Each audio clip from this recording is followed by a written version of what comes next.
Good morning, good afternoon, good evening, and wherever you're watching in the world, welcome along to F1 Esports Series Challengers, where we take you to rounds 5 and 6 here on Xbox, first taking you to Silverstone and then to Spa-Francorchamps. Well, after this round, of course, we'll be pretty much halfway through the series, with a lot of racing still left on the table for the upcoming months. My name is Kieran McGinley, and of course, joining me in the commentary box here for Challengers is the great Justin Sutton. Justin, well, we've already seen some great action here at Silverstone and at Spa just last night. Let's hope it continues. How are you doing tonight?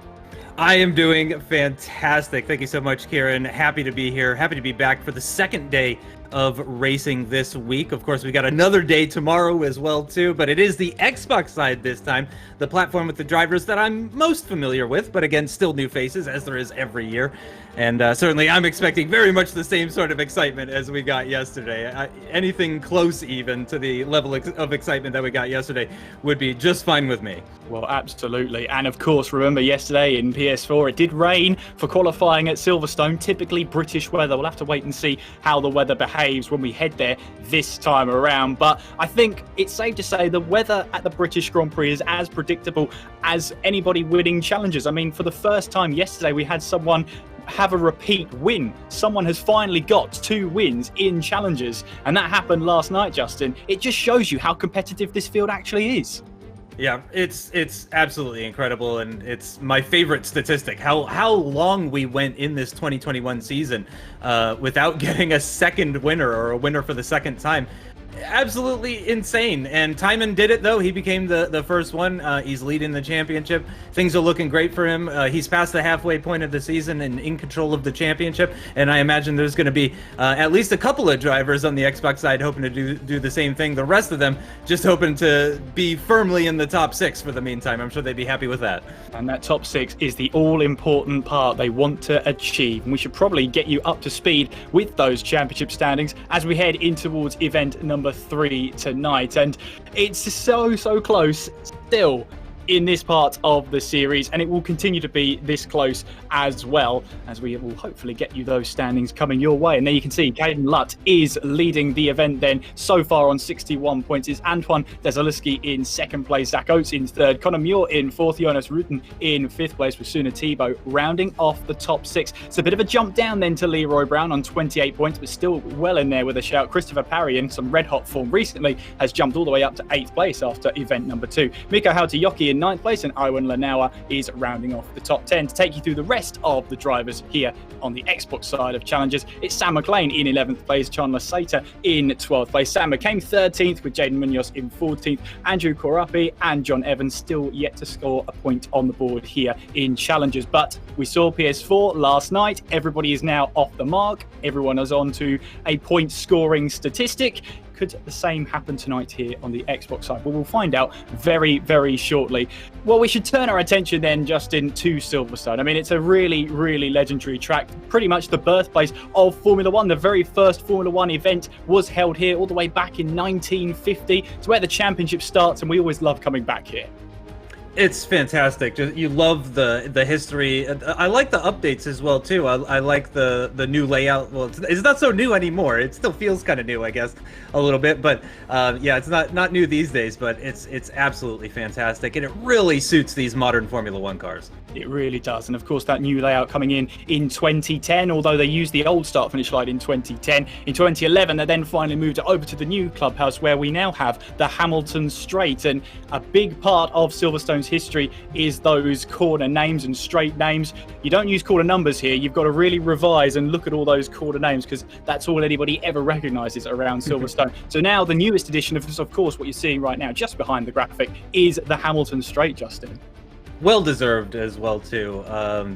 Again, as I touched on yesterday, Lewis Hamilton, really, one of the defining drivers of our generation, an absolute national treasure, I would imagine, for the whole of the UK as well. Just really an incredible guy, and yeah, absolutely well deserved, and such a great circuit as well. Like I said, to have that straight named after him at his home circuit. I can only imagine. That's fantastic. But I'm glad that he's also the one that gets to take us through the hot lap today, or this week as well too.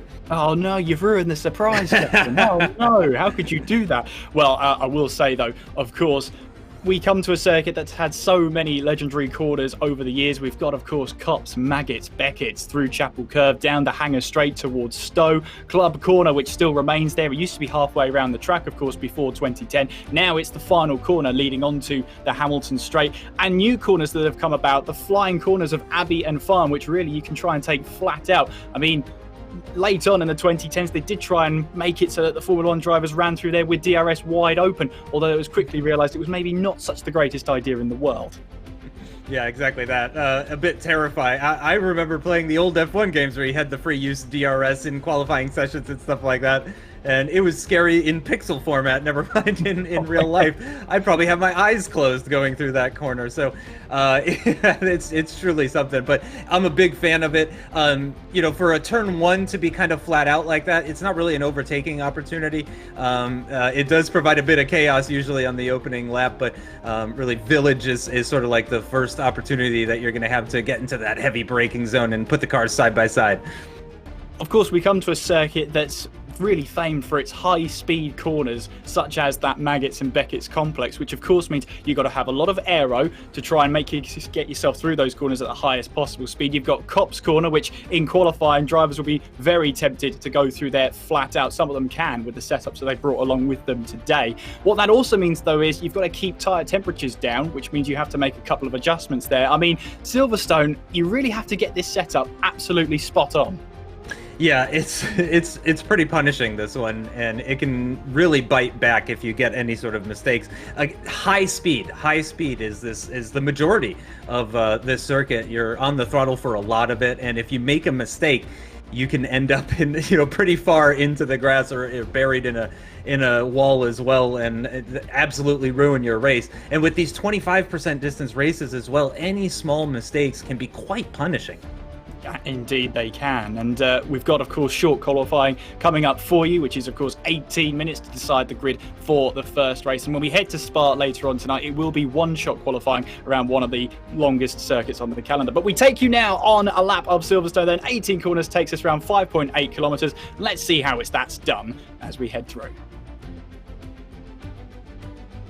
Hi, I'm Lewis Hamilton, and this is a lap of Silverstone, naturally my home Grand Prix. A couple of the coolest sections are the old Copse, which is now flat, and Maggots and Beckett's, which is a really high-speed section. So check it out. So coming across the start line in Silverstone, turn one is flat. You're just shifting up into 8th gear through here, trying to be as smooth as possible and scrub as little speed up as possible. Breaking down to turn 3. It's not so easy, but it's pretty flat in a sense. But this kind of fast chicane is really just about trying to keep the minimum speed up. Then you're up down to the back straight, DRS open under the bridge, breaking down into Brooklyn's. This is a very kind of wide corner on the way in. It gets tighter, then you've got the long sweeping right-hander, which takes ages to get round. Feels like it never stops.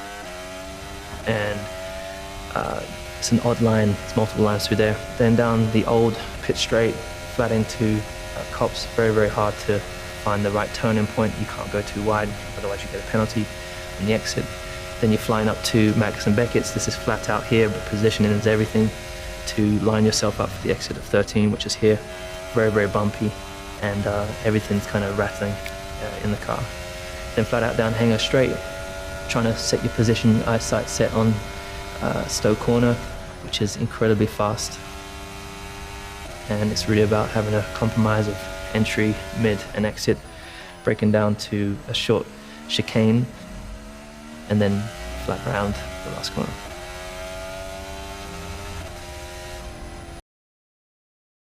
And even on that hot lap, Justin, it looked pretty overcast. So it's not the greatest advert for the weather at Silverstone, I have to be completely honest with you. But qualifying is just around the corner. Of course, last night we did see that light rain affecting the session. Intermediate tyres had to be used, and the qualifying session really wasn't decided until that very final minute of the session. What are the chances then we get some dry weather in this qualifying session? Well, it's very likely. It's always most likely to be dry. That is the most common weather type, obviously, in most parts of the world, anyway. So yeah, it's very likely to be dry, but it's certainly possible that it could be wet for part of the race or part of qualifying, or there's a number of options there when it comes to the UK and Silverstone. But what was really interesting yesterday was that it ended up being a dry race, and we were kind of hypothesizing during the qualifying whether or not these guys were running high downforce wet weather setups, or if indeed, in fact, they were running low downforce dry setups in the qualifying session in that wet weather, and they were indeed, which explains some of the wiggling that we were seeing from the cars. But it looks like it is nice and dry with just over 16 minutes in this qualifying session. And hopefully much less of that wiggling you were talking about in this session. Hopefully the cars will be absolutely planted as they make their way through. But of course, we've got the 16 drivers here making their way around this 5.8 kilometre long Silverstone circuit with all the bumps and twists and turns that come with it. We love it so much. But we're riding on board then with Owen Lanauer, and he's been pretty in good form at the moment. I mean, he's in 10th place at the moment in the standings, but we're just coming up to this halfway point. After this race, after the points added after this race, we'll be at that halfway stage. And it's not over, not by a long way for him. No, not at all. There's still plenty of opportunities to pick up some points. What is it? 6 races left for these guys, so 150 plus 6, 156 points still on offer. So yeah, absolutely anything can happen. You can 100% turn it around. Those in last can still win this championship, so it's worth keeping that in mind. They'll need a little bit of luck and a lot of skill to make that happen, but it's certainly possible. It's mathematically possible, and these guys aren't going to give up. Even when it becomes mathematically impossible for them to win, they're still going to keep on pushing.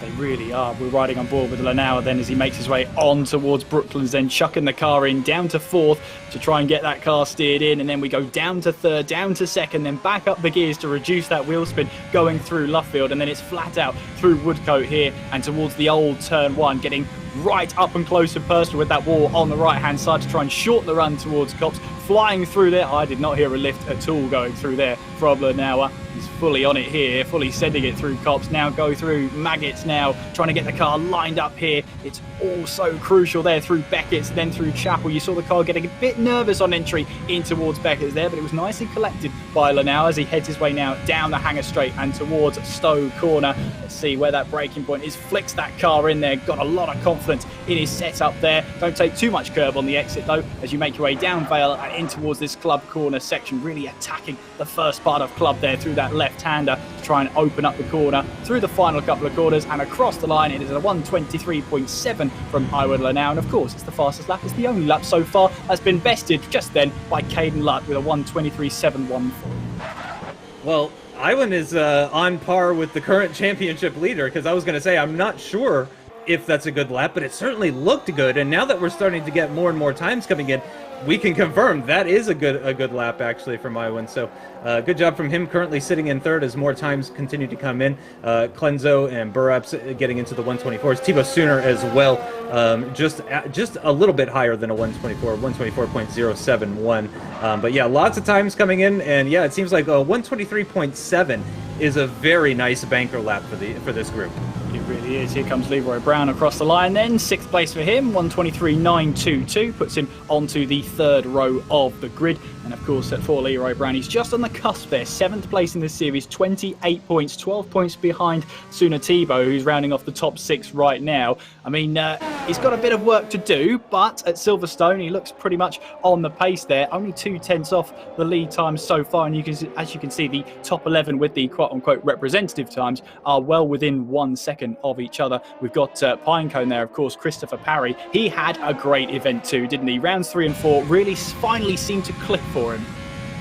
Exactly right, and thank goodness for that for me, because of course I had picked him at the start of the season as one to watch, and I was looking a bit silly, but I never lost confidence that Pinecone would be able to turn it around again. Definitely deserves to be in this, just like everybody else. You know, they all earned their way in here. It's not like this was we just invited some well-known people or something like that. You got to earn your spot in this series, and he earned it just like everybody else. And as you said, it wasn't the greatest of starts for him, but he's turned it around. Things are looking much better for him, and I imagine he's going to look to continue that confidence and that momentum here for Event 3. Let's see how he gets on then as he winds down this lap then as he approaches Stowe corner. Of course, lots of undulation going through in towards Stowe there as you try and make sure you don't take too much curb on that exit on the left-hand side through Vale and then in towards this club corner section. Again, really attacking that left-hand side curb. There seems to be a common theme around here. Flying through the last corner and across the line to take 4th place so far within 1/10 of Caden Lutt's time, and it's enough to put him onto the 2nd row of the grid. That is very tight. Just as we saw yesterday, it was tighter at the front because, of course, it was the wet qualifying, the intermediate tires that we saw being used in qualifying yesterday for the PS4 side. So very different circumstances, obviously, but so far very, very close at the top, just like PS4 was. No surprises there. And in fact, as you get further down, it tightens up even more than on PS4 because of these beautiful conditions that we have here. Less than a second between the top 13. Oh, also we do have a substitution for today. If you want to take us through that.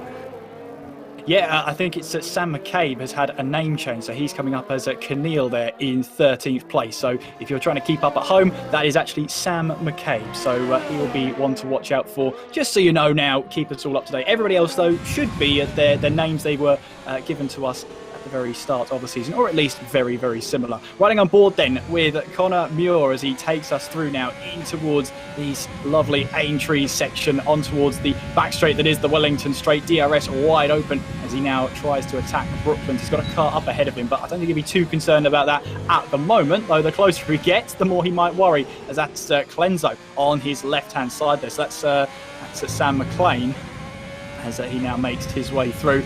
Onwards we go then towards Woodcote and towards Cops Corner. Again, a tremendous corner then, flying our way through. Again, just flat out through there. You've got to have the downforce to be able to run through that corner at that speed.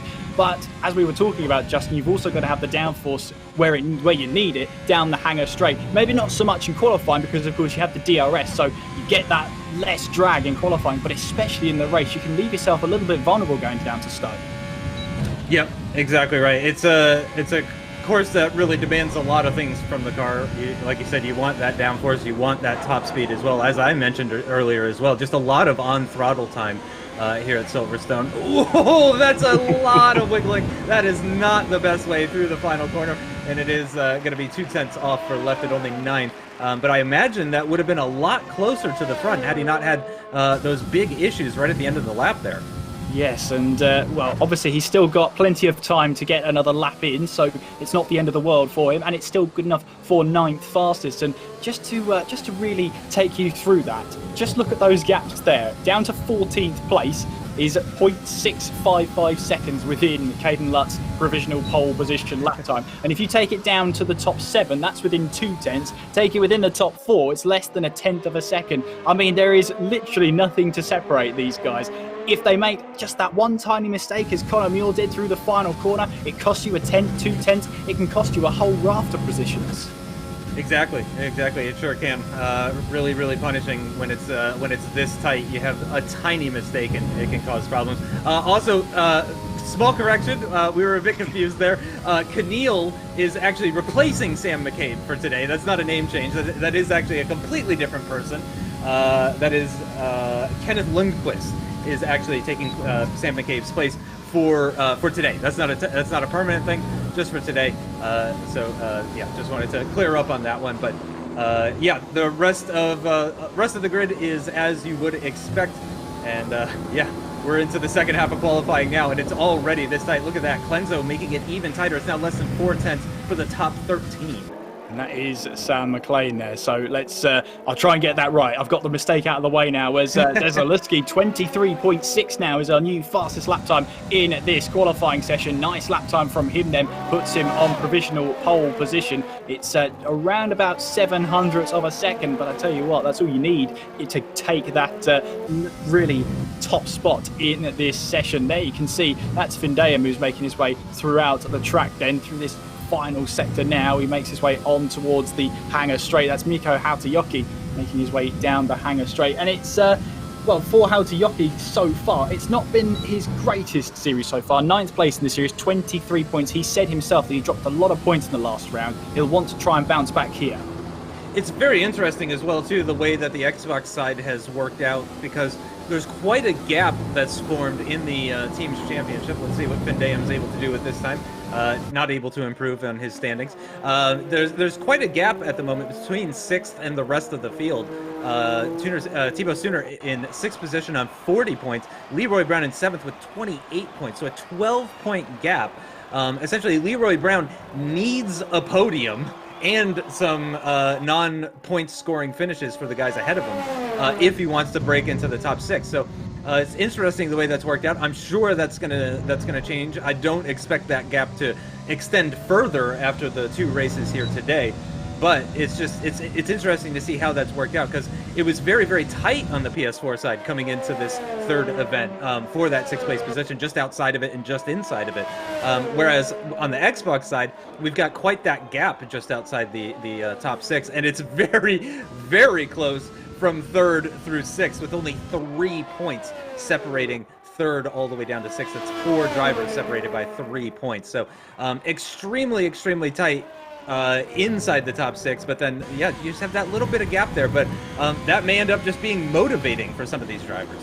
Well, just to take you through some of those position changes there, Leroy Brown is now up to 2nd place with a 23.694. Zach Oates and Christopher Parry both, well, look at that, within 1,000th of a second of each other. That is supremely close, and that's just for one position, let alone throughout the entire field as well. So we'll be able to see how they can get on throughout the rest of this session. We're riding on board then with Jonas Rutten as he makes his way now through Maggots, and then trying to make sure the car sticks to that ground, even on an outlap through Beckett, and then in towards Chapel Curve, this left-hander on towards the DRS zone of the hangar straight down towards Stowe. And for Jonas Rutten right now, well, he is inside the top 6, but he's outside of the top 10 in this qualifying session. So he'll be looking to just try and get this lap time in. He's got 5 minutes to get a lap in at least. Which is enough time. You know, it's a relatively short lap. It's less than 90 seconds, 83 seconds for a lot of these guys. It's a lot faster than certainly I could do it, but certainly they can quickly get back in, get back out, and just get their outlap over with and get back on there. And of course, again, just for anybody that is unaware, you can finish your lap even when the checkered flag comes out. So even if it does come out while you're on a quick one, you are able to continue it. On board with Keaton Lutt, again, our current championship leader, only by 4 points at the moment to Antoine Desilewski.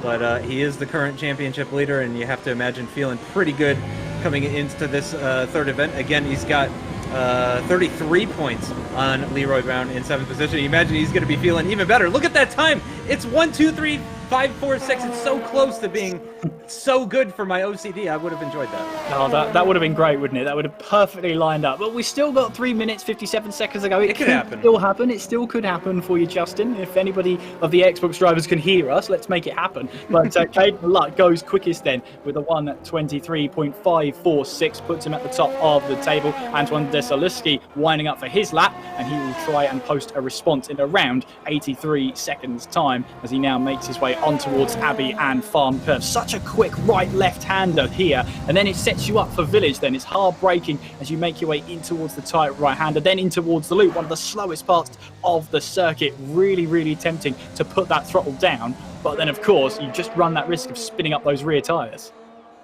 Yeah, and thankfully they don't have to worry about it quite as much as the PS4 side had to worry about it yesterday in qualifying. But yeah, still very much a problem. A lot of horsepower, obviously, in these modern cars, and very similar tire compounds to previous years in terms of grip levels and all that kind of stuff. So yeah, it's a challenge for these drivers. Ooh, just picking up a little bit of grass there, going through Maggots and Beckett's is Iwan. Currently sitting in 7th position in that very, very tight part of the field, though. You can actually see Cincoats and Pinecone with identical lap times. Just 2,000 between Jonas R14 and Findayum as well. 200ths between Findayum and HX4K. So just unbelievably close in that midfield. But Iwan lifts himself out, goes 1/10 off of Caden Lutt. So getting himself up into the top 2 for the meantime, but I have a feeling at least one driver is going to slot in between those two. Yeah, and I have to say he was down on his own personal best going through Sector 2, so he really made up that time going through the third and final sector. So that's incredible there from Lanauer, and he puts himself now onto the first row of the grid. Second place for him, riding on board with Zakos there, and you saw there the car just did not respond on the exit of Maggots, and he's lit up those rear tyres, and well, I don't think he's going to make it back to that start-finish line with some good tyres intact, so that's going to be costly for Zakos there. 6th place right now, and there's still plenty of drivers out there yet to set their final lap time. Yeah, it's unfortunate for him. I don't think he definitely doesn't have time to fit a new set of tires, and that would have really hurt those tires going for that slide like that. But that's exactly what we were talking about earlier. I do love when the drivers show an example of what we're trying to describe, and the way that Silverstone can bite back if you get it wrong. Yellow flag in Sector 3, I believe, is for Pinecone, who we're on board with, just slowing it right down, letting it wind up. This is going to be his final attempt with less than 1:20 remaining on the clock here in qualifying. So this is going to be, and no surprise there, that's the end of qualifying for Cinque Oates, so not going to be able to improve on that 1:23.753. But Pinecone just needs to find 1,000th of a second, and he can find himself a 6th place position or better. Well, we'll have to find out. Less than 60 seconds on the clock to go, and we can see Caden Lutt on an outlap right now. Owen Lanauer not out there right now. Neither is Antoine Desilewski. So, oh no, he is now on an outlap, so he's going to cut it very, very fine, that's for sure. Leroy Brown, Chandler Saiter there on an outlap. There you can see riding on board with Christopher Parry as he takes us through Luffield here. So I think he's going to go for this tactic here where he's going for 2 outlaps to try and burn off the most amount of fuel possible, so the car really is the lightest it can be, and therefore in theory the quickest in a straight line. It's an interesting strategy. The only problem is you have to take real good care of your tyres. You really do, and these guys should have the skills to be able to do that pretty dang effectively. It's not going to be I mean, he is kind of rushing a little bit. Actually, Pinecone, I don't think he's going to, no, he's not going to make it to the line, so that's going to be the end of qualifying actually for Pinecone, because he has slowed down on this lap and he's not going to be able to do another one. So he's not going to be improving either, actually. So 6th, 7th, and 8th, not going to be finding any additional time. LVA Brown, though, he's somebody that can continue on in the McLaren. Currently in the top 4, actually, which is good for him, actually.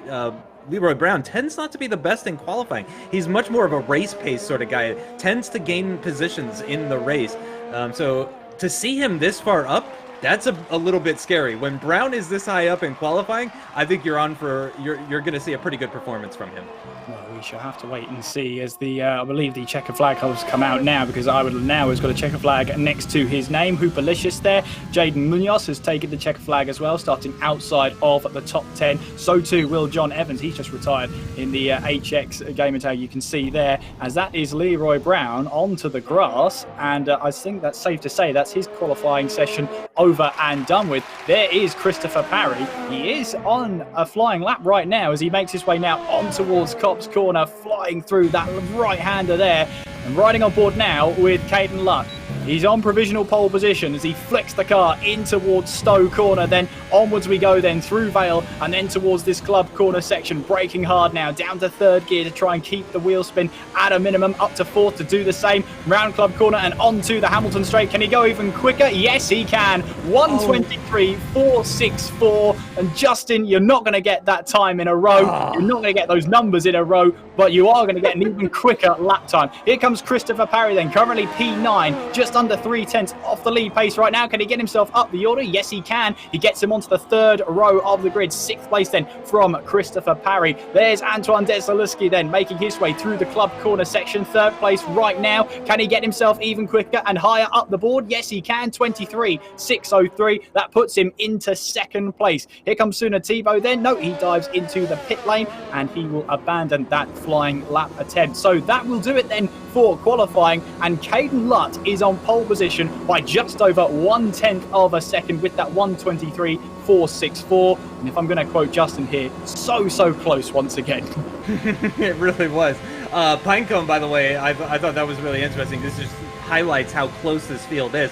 He found 1/2 tenth, not that much, 1/2 tenth, gained 4 positions from 1/2 of a second. That's just how close it is here in qualifying. It really is. And Desilewski will grab 2nd place. Lanauer, who didn't run a final lap then, in those last 1 minute 20s. Confident enough out there to grab third place. But I have to say, Findeum, Mikko Hautajoki, he said he wanted to make things right. He wanted to improve. He wanted to come back and get some good points on the board. Fourth place in qualifying here at Silverstone is not a bad effort at all. But there is Caden Lutt, who is on pole position for the British Grand Prix. It's not the easiest track to overtake, but you can overtake here. So yeah, starting from fourth, you're in it for the win for sure.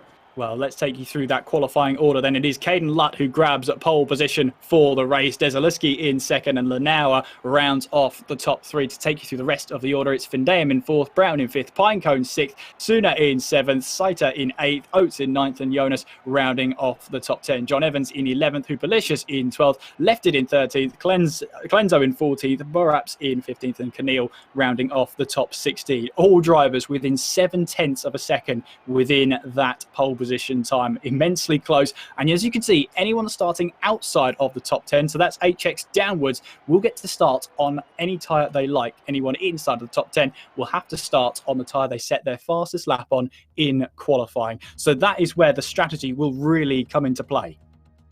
Ooh, I've got a weather forecast actually for the race, and it looks like it's going to be overcast. If I'm reading this correctly, yeah, it looks like it's going to be overcast for the race. So, yeah, maybe threatening with rain once again, but yeah, look at that for the start anyway. It is clear blue skies, looking very similar conditions to what we had in qualifying, which is great news for anyone who was fast in qualifying.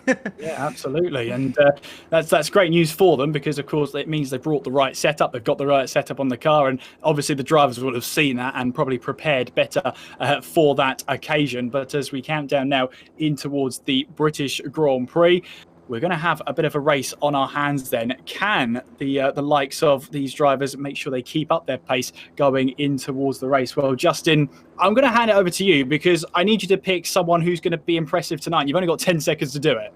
I'm going to go for Jonas Reuten in 10th. I think he could be on for a good race despite starting quite down in the top 10.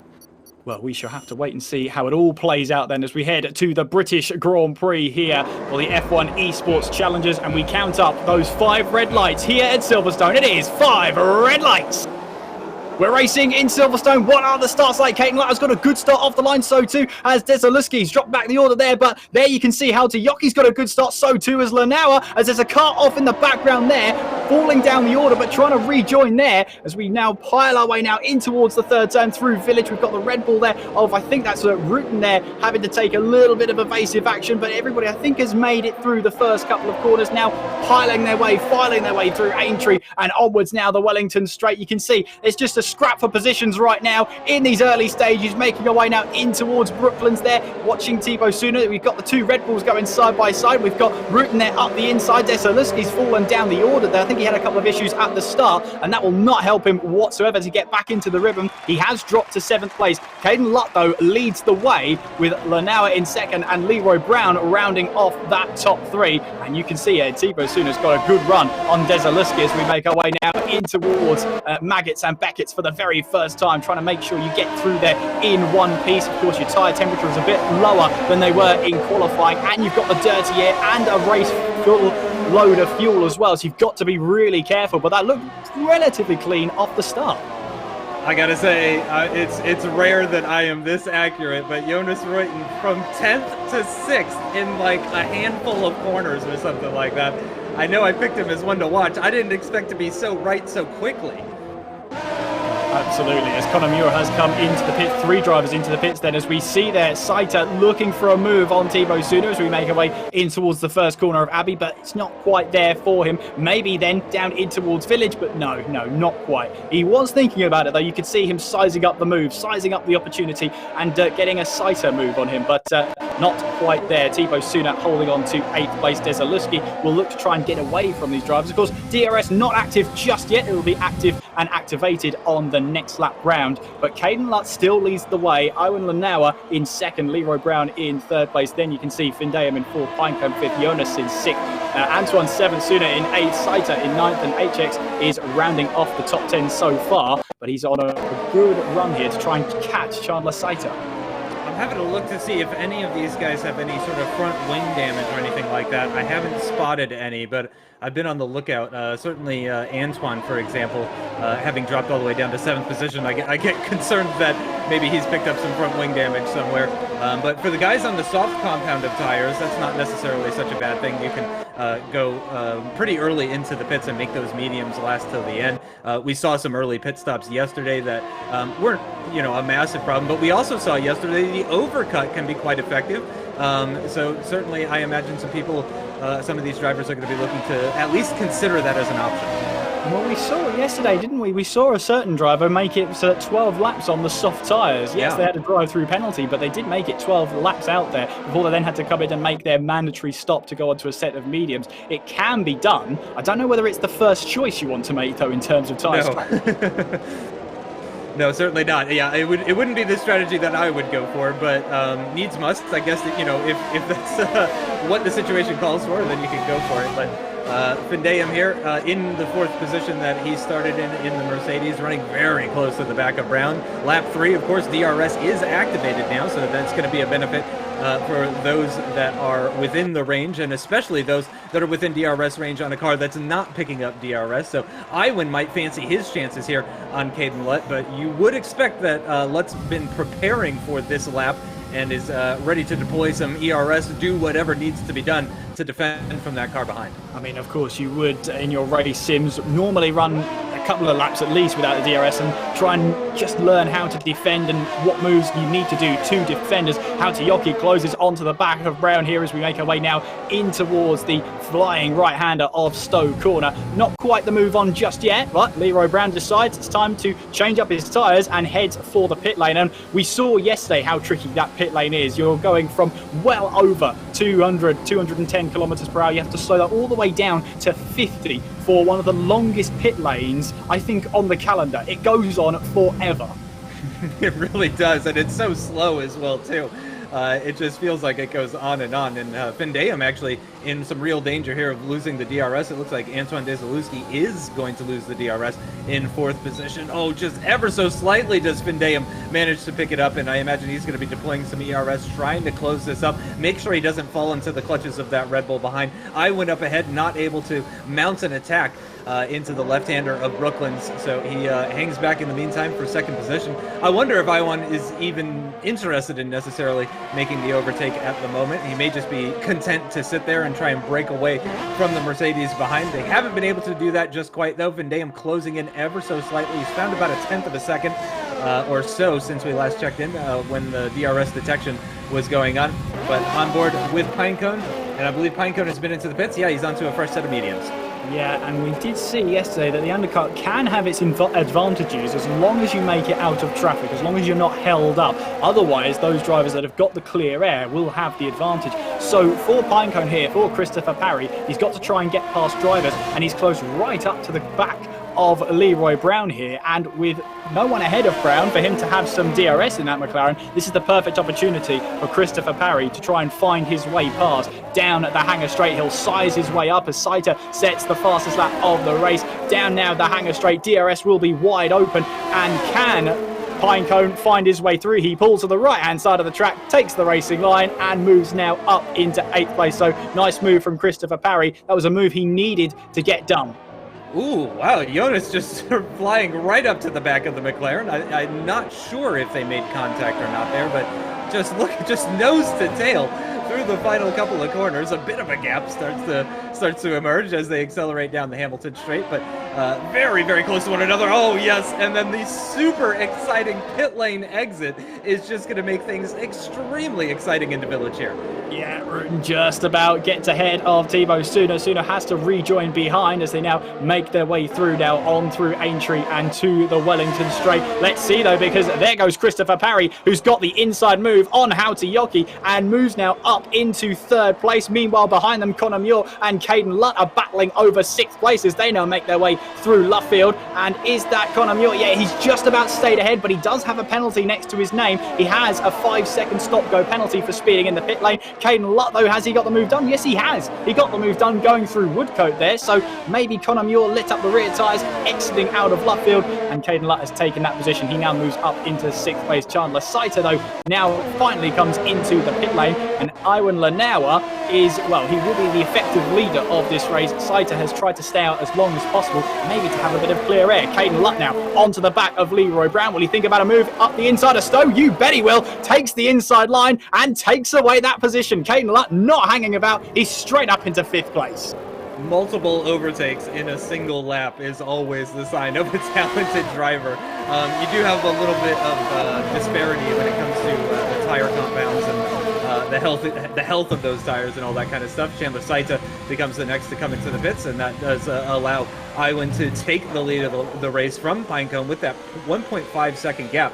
But then it is an absolute DRS train as we go on board with the guy that's in 3rd in that train, which is CRG Lutt. He's got the DRS off of Vendea, who's got the DRS off of Pinecone. But then again, the Shazoo driver, Iwan, leading the way with that 1.4 second gap as it stands currently. But then again, look at that, Brown right behind. You can see him in the rear view mirrors as we accelerate out of left field through Woodcut and down towards Cops. So still very, very close. As you mentioned, as you touched on, a couple of penalties being given out, which is not ideal for those drivers. They're going to end up suffering a lot as a result of those penalties. But here you can see what everybody's tire life and tire compound looks like on the left-hand side. So for those of you at home, if you're wondering what's going on with the tires, one of my favorite views, the overhead view through Maggots and Beckett's. That's about as good as it gets in terms of sim racing camera angles. Yeah, Suna Tebow here trying to get onto the back of Rutan, and Rutan feels the need to defend, though, going in towards Stowe, and said to Suna, you're going round the outside whether you like it or not. And Suna decided to take the racing line instead and let Jonas Rutan have that position for now. But the fact that Rutan felt he needed to defend, he definitely senses that threat there from Suna Tebow right behind him. He really does. Sorry about that. Yeah, he's under a lot of pressure. In fact, all of these guys are under a lot of pressure. The biggest gap outside the leading pair is down behind Hoopalicious, actually. Keneal, the sub that's sitting in for today, with a 2-second gap at the moment to Hoopalicious. But besides that, so many people picking up the DRS at the moment. And this is exactly where they're going to be enjoying the benefits of that DRS. But again, so many other drivers with the rear flap open, so it makes things quite difficult, especially in the Brooklands. Oh, that's a big moment for Jonas, a big lockup there into Luffield. And certainly Thibaut Sooner is going to see that, and he's going to be thinking, right, this guy is struggling, and he's going to be thinking about making an overtake now. Yeah, he is. The one thing you don't want to do is show a little bit of vulnerability, show a little bit of a mistake to another driver, because they will absolutely hound you, because they know you can make a mistake. So that's going to be the big issue here for Suna Tebow, riding on board with him. This is a battle then for a point scoring position. He's got Rutan right ahead of him. Rutan does have a little bit of DRS to help him, but look at the closing speed of Suna Tebow. Really good move to the inside. We're going to move happening right behind as well, as that's Clenzo having to hold off Hoopalicious as they make their way through Stowe. I think Clenzo's just about held on there. So good defensive driver then from Clenzo on Hoopalicious. He's holding on to 12th place, but there you can see Hoopalicious, Jaden Munoz wants that 12th place. He wants that late charge for those points, and he wants to make it happen now. I gotta say, I'm really impressed with Lefted and HX4K starting outside the top 10, currently in 7th and 8th. Again, Lefted, though, with that time penalty, so that's unfortunate for him. HX4K, essentially, with those penalties, currently sitting in 6th position from 11th on the grid, so really making an unfortunate qualifying work for him in the race here today. Yeah, definitely. HX4K, of course, being John Evans, as he's currently there, as you say, right now, what will become 6th place. We're riding aboard then with Desaluski as he tries to close in on Brown. That's a battle for 5th place right now, as we're on to the 8th lap of this race. You can see Desaluski is closing in on Brown once again as they make their way on towards Copse Corner. Lots of dirty air will just be thrown at the front of his face there of Desaluski. But look at this, he's still right on the back of Leroy Brown. We now make our way through Maggots and then in towards this snaking section through Beckett's and then through the left-hander of Chapel, which brings us then onto the hangar straight. Once again in the slipstream, Desaluski will try and look for a move down the inside. Leroy Brown thinks about defending, but there's not a lot he can do. Desaluski then takes the inside line going in towards Stowe, and that is him moving up to 5th place. textbook maneuver there from Jeselowski to take that 5th place position. It's exactly how you want to work it. And Brown didn't really lose too much time as a result of that, so he's able to maintain that position ahead of the Ferrari, who've left it quite easily. So, I think that went about as good for both of those drivers as they could have possibly hoped for. Because, it seems that maybe Brown's struggling just a little bit with those one-lap older tires compared to Jeselowski. I'm not sure entirely, but clearly the Red Bull had the pace on that McLaren. Yes, we're looking at Hupalicious here. This is Jaden Munoz, who's trying to put the pressure on Clenzo ahead. That's Sam McLean as we now make our way through Aintree and onto the Wellington Straight. Can Munoz try and find a way past? I think he's a little bit too far back to try and move in towards Brooklands there, but he has been hounding Clenzo for the last couple of laps now. He's really not sitting on his laurels. He really wants to try and get this overtake because, of course, there's more cars up ahead as well, too. And he's on these soft compound tires, which has got to be frustrating. He's trying to make the most of them while a lot of the other drivers are on worn medium tires. But unfortunately for him, he's behind a soft runner. And it seems that Clenzo is having a hard time overtaking Thibaut Sooner again. Though a lot of DRS being picked up, a lot of slipstream by these guys. You really got to work hard to make an overtake, and that makes the overtake from Antoine Jeselowski on LVA Brown a lap ago that much more impressive. The fact that he was able to do that in the middle of this train of cars picking up DRS just really highlights how impressive it was. Christopher Parry has been closing into that race lead lap after lap, and he's now within 0.6 of a second of Ewan Lanauer. Now, Christopher Parry here could try and grab a win off the back here, but he's got 4 laps to do it. He's within round about half a second. Well, there you can see the battle for the lead here. And Lanauer, who's, I bet, trying to manage those tyres, make sure that he gets them to the end. Christopher Parry has been reeling him in. And in doing so, he's brought along Findayam with him with that DRS. So we're about to see a battle for the lead with only these 4 laps to go, 3 and a bit if you are picking. Are you saying we might get a new winner here in F1 Esports Challenger Series? Because that would be shocking. I couldn't believe a new winner. That would be unbelievable. But it does look like Pinecone really does have the pace. We'll see if he's got the tires. Of course, it's possible that Iwan's been holding back a little bit. Maybe he's comfortable to let Pinecone within DRS range because he just wants to save some tires so that he can fight the Ferrari once he does inevitably catch up to him. So it'll be very easy to see. It'll be very interesting to see how this is going to play out. But really not long to go. 3 and a bit laps still to go in this British Grand Prix for the Xbox side. It looks like Pinecone's not quite close enough to go side by side into Stowe, but look at that. He is much closer than he was last lap.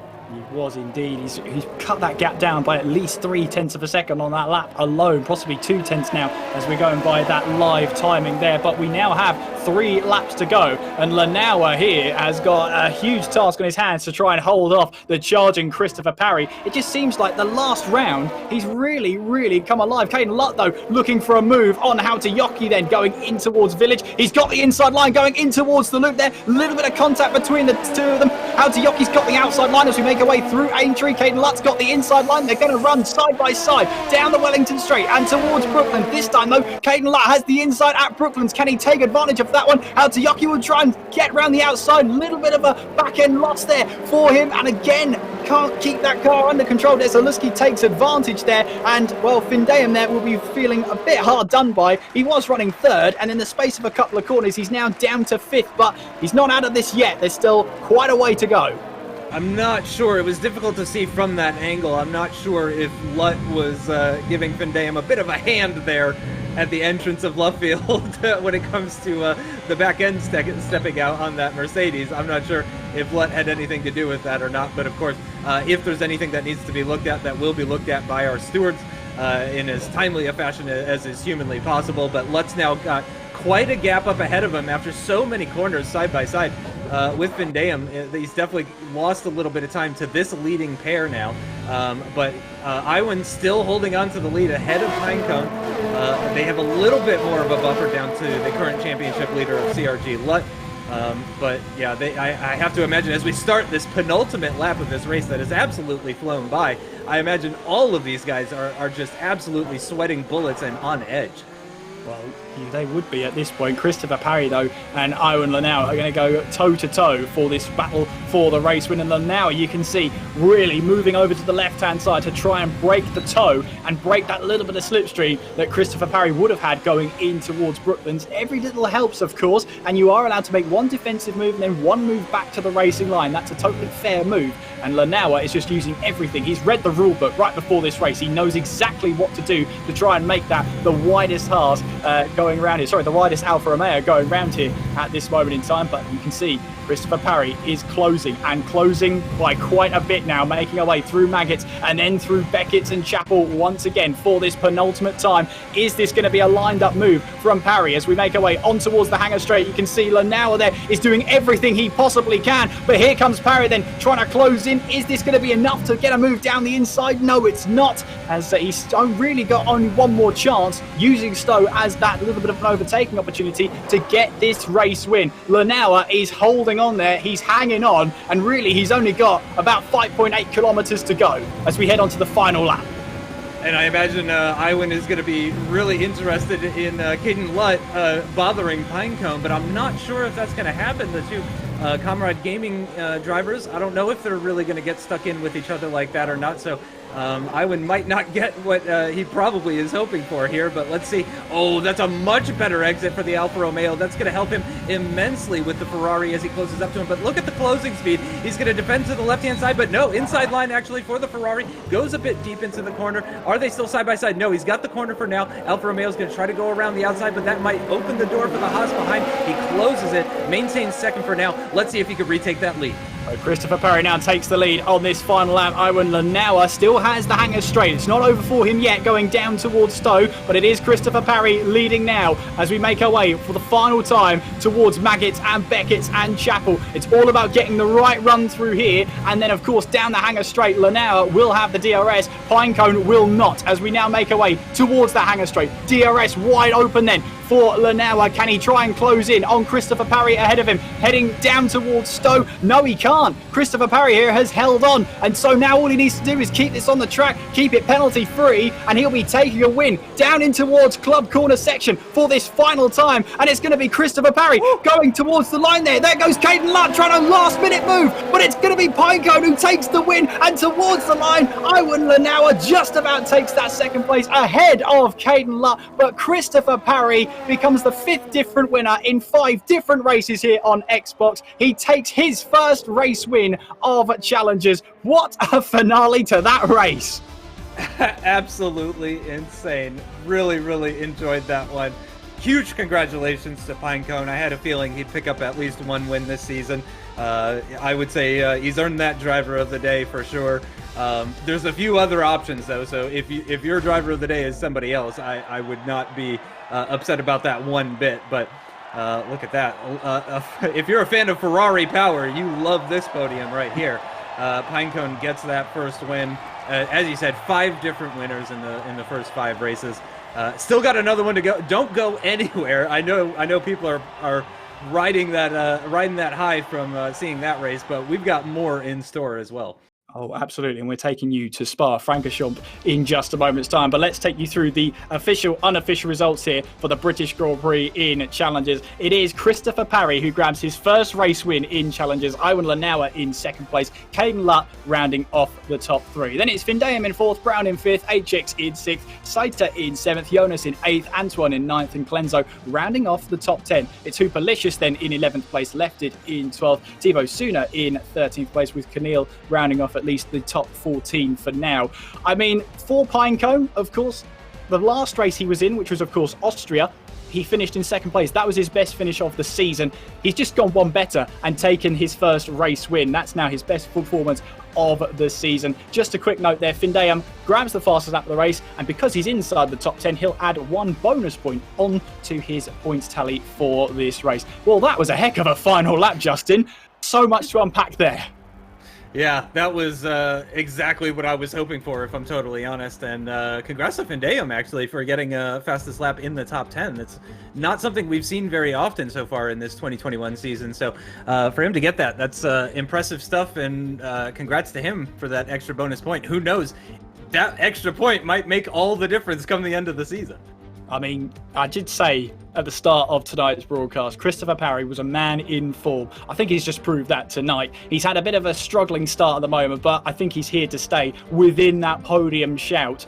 Great performance from him. Yeah, I would feel bad if things didn't turn around for him, because again, he was one of the ones that I pipped at the beginning of the season for a really solid performance. And yeah, Jonas as well. Where did he end up finishing? Because I know I predicted that he would do pretty well. He did get inside the top 10, had that great start, and then things didn't go quite as well for the remainder of the race, but he was able to pick up some points. So yeah, it's not the worst of predictions, but not my finest hour either. But boy, that was a highly entertaining race, and if that was a preview of Spa, then I think we are on for a good one coming up next too. I think you're absolutely right, Justin. Absolutely. Iwan Lanauer, obviously he was just unable to hold on to that first place for the final lap, but a charging Christopher Parry is always going to be difficult to stop. The gap at one point was 1.4 seconds, and that was with about 5-6 laps to go. So that just showed you how quick Pinecone was in that race, especially towards the closing stages. And Iwan, really surprising actually. He's another one that maybe hasn't had the best of seasons so far. He was 5th in Vietnam. He was 7th in China. You know, just these kind of like just under the radar kind of performances outside of the points in the Netherlands, and outside of the points as well in Austria. So 2 points scoring finishes out of the first 4 rounds, none of them on the podium or anything like that. 1 top 5 finish, and then here he is today, very nearly winning the race. He was unbelievably close to winning that race, and if I were him, I would be really happy about that performance. Caden Lutt, so close to grabbing that second place on the line. We saw there just going through those final couple of corners. In fact, at the penultimate corner, we just saw this errant front wing of his Haas trying to get a move up the inside, and the finest of margins to the checkered flag. But he does get 3rd place. It's another podium for him. And you know, racing on the internet, there's always slight differences. I'm willing to bet on his screen he was probably just ahead, and he is so mad right now about those 3 points that he just lost out on. But again, he's our current championship leader. He got beaten by 2 guys that haven't even won a race yet. 1 guy that hasn't even been on the podium yet until now. So I imagine Caden Lutt is still feeling pretty good about that race, and you know, his prospects for the rest of the season and all of that kind of stuff. So I imagine he's not going to get too beat up about finishing in the 3rd instead of 2nd, but oh man, you love a side-by-side finish like that. It's typically, you know, the sort of finish that you get like in oval racing. You get the side-by-side finishes all the time, but at a circuit like Silverstone, to get that side-by-side finish out of that final complex of corners is definitely rare, but a beautiful sight as well. And as you said, it was so great to see that front wing just sneaking in right at the second there. I saw Iwan just giving space all of a sudden through the penultimate corner. I was like, oh, I think we're about to see a front wing. We're seeing a front wing. Here comes Keaton. Absolutely. And just to remind you that, of course, for Findey and for Mikko Hautajoki, he did say before this race he had not the greatest event too. He wants to go out there and score those points. He wants to get some good results on the board. Well, for him, obviously, 4th place is good, and then he got the fastest lap as well. So, you know, a bit of sunshine poking through that overcast for him for that race at least. Double digits points is always fantastic, if you ask me. And again, it's top 6. I know we keep banging on about that, but you know, we never know when somebody has just joined the stream. So it's all about that top 6, and to finish in the top 4, you know, that's just, you know, getting you in the right direction, especially if you're outside the top 6 heading into this event. So yeah, Findeyam with 13 championship points out of just from the first race today. I imagine he's going to be certainly happy about that, and yeah, just one of those drivers that's looking to turn his season around after maybe not the best of starts. I believe as well we've got Christopher Parry waiting in the wings, ready to have a chat with us. Of all people, we've got the race winner from Silverstone with us now. Christopher Parry, can you hear us? No, you're very quiet there, Chris. Hopefully we can get you turned up. Give me a second. Just a whisper to us about that race. I mean, that's your first race win of the season. Obviously, back-to-back podiums for you as well. That must be a turning point, surely, for you. Yeah, I hope so. I mean, it took a bit too long, in my opinion, but good to finally get one over the line. qualifying I completely botched, so I wasn't expecting this, obviously, after qualifying 6th, but, you know, made some good decisions in the race, had pretty strong race pace, was able to reel in Ewan, and then just, you know, making that move on the last lap. So yeah, I'm just happy to have that win, just, you know, get over the line, know I can do it, and go forward with that, really. And of course, in those closing stages then, with about 5 laps to go, the gap was 1.4 seconds, so you must have really been pushing to catch Lanauer in the first place. Oh yeah, it was hard as well, because of course I undercut, so I had older tyres as well, and that's probably about a 10th a lap deficit to the tyres that were on his car, so I had to really be millimetre perfect, just keep getting that gap down, keep getting it down, you know, not letting him breathe, and just get that down to a second at some point, and then, you know, it's all to play for at the end of the race in a one-on-one. So yeah, I'm happy with that. You know, obviously qualifying didn't go to plan, but I think my race pace brought me through in the end. And I'm sure Justin has a question or two for you. I'm sure he does. I know he does. Well, first of all, congratulations, Pinecone. You know I'm always secretly rooting for you, as well as all of the Xbox guys, if I'm honest. But congratulations on that win. I'm sure more great performances are to come. How are you feeling heading into Spa, especially that one-shot qualifying? One shot at Spa is all over the place for me. Sometimes it goes really well, sometimes it doesn't go well at all. So, you know, I think the main thing though is, you know, it is easy to invalidate around Spa. Maybe not necessarily because of the corner types, but just because the track's so long. You know, so there's several zones where you can do that. So I think the main thing is just getting around. I think we saw with PS4 yesterday evening, I think only about 5 people got into the 40s, so I think, you know, you just got to keep it on the island in a one shot, get a solid position, then try and go from there, really. Sounds like a solid plan to me. Well, thank you so much for chatting with us. Best of luck at Spa and for the rest of the events, of course. Cheers, Justin. Thanks. Yeah, it's always great when the driver's speech was, especially when they've got a race straight afterwards to try and get their mindset into. It is nice for them to just have a chat for about 2 or 3 minutes before they have to then get straight back into that mindset in order to really get things going again. I'm wondering if we have, I do think we have another driver to speak to. It's just whether we've got enough time, whether we can fit the driver in, but I think we can, and we are going to get a quick chat to Chandler Saiter. Chandler, can you hear us? It can. Yay. Chandler, yes, 7th place for you then in that British Grand Prix. How do you feel about that one? Oh, well, that was, of course, it's not the best position in the world to finish in, but considering my previous results and with the limited practice I got today beforehand, I think that's a pretty good result considering the circumstances. And it was a pretty close qualifying to begin with going through that. I mean, we had about 7/10 of a second covering the entire field going into the race. So it was always going to be pretty difficult to get up to that top of the order. I mean, well, I'm speaking on my part, but obviously not for you. But Chandler, take us through that race, because it looked a little bit crazy at the start. And of course, starting with all that traffic behind you and all around you, what was the strategy there? I think we've lost Chandler there. Hopefully we can get him back. I hope we can anyway. But in the meantime, can you still hear us, Chandler? Are you there? No. No. Okay. I think we may have lost him. I think I scared him off.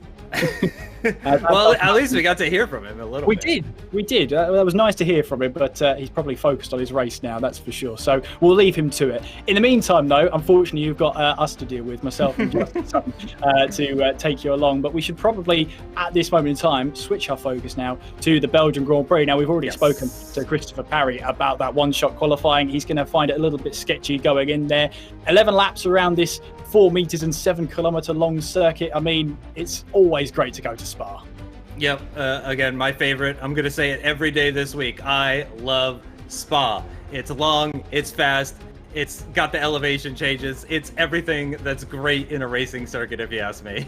Oh, definitely. And obviously, we came here last night. It gave us some great racing action as well. And obviously, there's no short of action here at the Spa-Francorchamps circuit in the heart of the Ardennes Forest. So, one-shot qualifying around this 7 kilometer circuit, and we will hopefully get you a chance to see that track. As you can see, 19 turns takes us around the 7 kilometers here at Spa-Francorchamps with those 2 DRS zones and plenty of undulation throughout the circuit. It's time to take you for a lap around Spa. Hi, I'm Sergio Perez from Racing Point. I love Spa. I think it's a fantastic place. All the fast, fluid corners. The more famous one, I think you know, it's Eau Rouge, but you have to find time in every single corner. So let's have a look on the onboard, and I hope you enjoy it. So here we start the lap, making sure that we get a good turn one. It's so easy to lose 2/10 in this corner. It's a long way down to Eau Rouge, and from that point until the next braking, it's everything flat out, so exit is very important. Eau Rouge these days it's pretty easy. DRS activation there, and again we arrive into a combination of corners, right, left, very fast chicane, trying to be precise in both of them, just touching the white lines, not quite the curves, to make sure you don't upset the car. Very bumpy entry, missing a bit the apex, but getting a good traction. Then combination of fast corners, pushing hard, turn 11 I think. Oh, this is a fast, using all of the road, inside and outside, just on the limit. Another combination of right left, very important one to make sure that we are on it, and we are onto the final part of the track, flat out from that point until the next braking zone. It's looking like a great lap. I think that was a pretty solid one. Hard to find anything more, and now we get into the chicane. The tires tend to have a bit of a cooling before we're braking, so this is a very hard braking zone. We get a bit of traffic, which is not ideal there because of the tailwind it produces, and then this is the final place. I hope you enjoy it. That's a lap then of that Spa circuit, and qualifying awaits us. One-shot qualifying, of course, only one chance to get that lap time on the board, and on the left-hand side you can see the standing shake-up to give you an idea of where the drivers are in the standings, but we won't really know the order until we get to that start-finish line heading down in towards La Source. Very tight corner there. Watch out for the exit. Don't spin up the rear tyres too much, otherwise you might find yourself to that right-hand side wall. Descending now towards Eau Rouge, and then up the hill through Radion there, blind over the crest there. You just got to keep that throttle pinned down as you head away towards the Kemmel Straight. DRS wide open, as it gives you plenty of time now for your braking zone towards Les Combes and Malmedy. Braking hard then for this right, left, right section, over the shoulder shot then of Clenzo as we make our way now through Malmedy to that third part of Les Combes, and onwards now towards Bruxelles. Down the hill then, braking downhill on entry. Very easy to lock up a brake there if you're not careful. Now through the newly named X corner, and we jump here to Christopher Parry. We just spoke to him. It's going okay so far for him, I think, for his standards, as we head away to that double left-hander of Pouan, flying the car through there, really testing the limits of those aerodynamics as we now make our way on towards Le Fournier. And now we're riding on board with Antoine Desaluski as he takes us through Le Fournier, through the left-hander, a little bit of a kick of oversteer as we head our way on towards campus, using those curbs to open up campus as much as possible,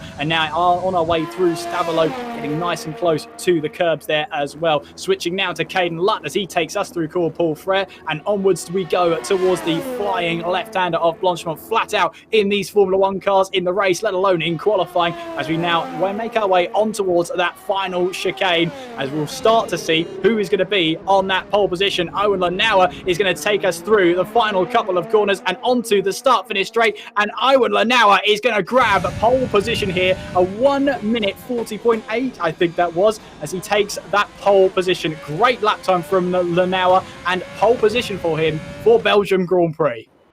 I love it. I love the one-shot qualifying. Oh, who doesn't? It's absolutely great. And you can see their top 30 separated by just under 6.5 tenths of a second, with 3 drivers invalidating their lap time. Iwan Lanauer, though, takes pole position, 1:40.806. It's Connor Muir in second place, and Miko Hautayoki rounding off that top 3. It's Lutt in 4th, Pinecone 5th, with Brown in 6th, Antoine 7th, Jonas in 8th, Thibaut Souda 9th, and Saita rounding off the top 10. Barraps, Poopalicious and Oates rounding off that top 13. And there you can see Clenzo, Keneal and HX all not setting a valid lap time. They will have invalidated their lap time at some point on the track. So it's going okay then for one driver in particular. Iwan Lanawa, podium in the last race, Right. pole position for this one. Yeah, things are going pretty good. It's been a very successful event. Again, previously with like 5th and 7th and outside the top 10. I did have a quick look at the forecast, and it was saying cloudy skies. So it wasn't saying that we were going to be getting any sort of rain or anything like that. We'll have to see how that actually works out. But again, I really just want to touch on the one-shot qualifying. It was really interesting to see the names and the way that they were shaking up. You could see who was fast in Sector 1, aka low downforce, who was fast in Sector 2, aka higher downforce, who was faster in Sector 3, all of those kinds of things. I saw Chandler Saito was way up. He was doing really well. I had my eye on him because we had interviewed him. He was way up in like the top 5 or something like that, and then kind of lost several positions right through the bus stop chicane. So I think maybe a small mistake from him. He could be one to watch potentially. Well, he will be one to watch potentially, as well as Christopher Parry. We saw him start in that mid-play through the top 10. And of course, Iwan Lanawa, one to watch as well. Pole position for this race. We count up those lights now to start this Belgian Grand Prix. It is 5 red lights.